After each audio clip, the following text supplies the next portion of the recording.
बोला बोला विश्वकर्मा भगवान की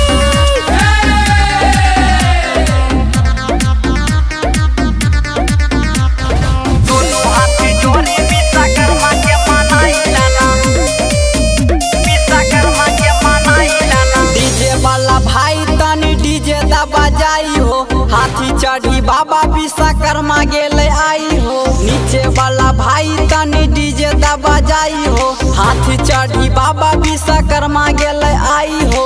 पौआ पखार लाना, आरती उतार लाना, आहो दुनू हाथ जोड़ी विश्वकर्मा के मनाई लाना। डीजे वाला भाई तनी डीजे दा बजाई हो, हाथी चढ़ी बाबा विश्वकर्मा गेले आई हो। नीचे वाला भाई तनी डीजे दा बजाई हो, हाथी चढ़ी बाबा विश्वकर्मा गेले आई हो। पौआ पखार लाना, आरती उतार लाना, आहो दुनू हाथी जोड़ी विश्वकर्मा के मनाई लाना।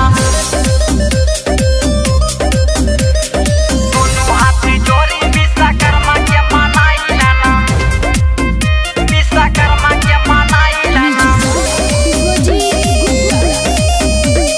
दोनों हाथी जोड़ी विश्वकर्मा के मनाई लाना। जग के रचैया महिमा छिकै हो महान, इनके बनावल अभियो लंका छै निशान। देवो लोक भी करै छिकै इनकर बखान, इनके कृपा से पलन उड़े आसमान। पौआ पखार लाना, आरती उतार लाना, दुनू हाथे जोड़ी विश्वकर्मा के मनाई लाना। दोनों हाथी जोड़ी विश्वकर्मा के मनाई लाना, विश्वकर्मा के मनाई लाना। दोनों हाथी जोड़ी विश्वकर्मा के मनाई लाना। आहो 17 सितंबर छिए दिन शनिवार हो, चारों ओर गूंजे बाबा जी के जय जयकार हो। राइटर पंकज कह सिर बनाबाई, मिथुन प्रेमिक दी हो की समत जगाई। आहो पंडा बोलाई लाना, पूजा कराई लाना, दोनों हाथे जोड़ी विश्वकर्मा के मनाई लाना।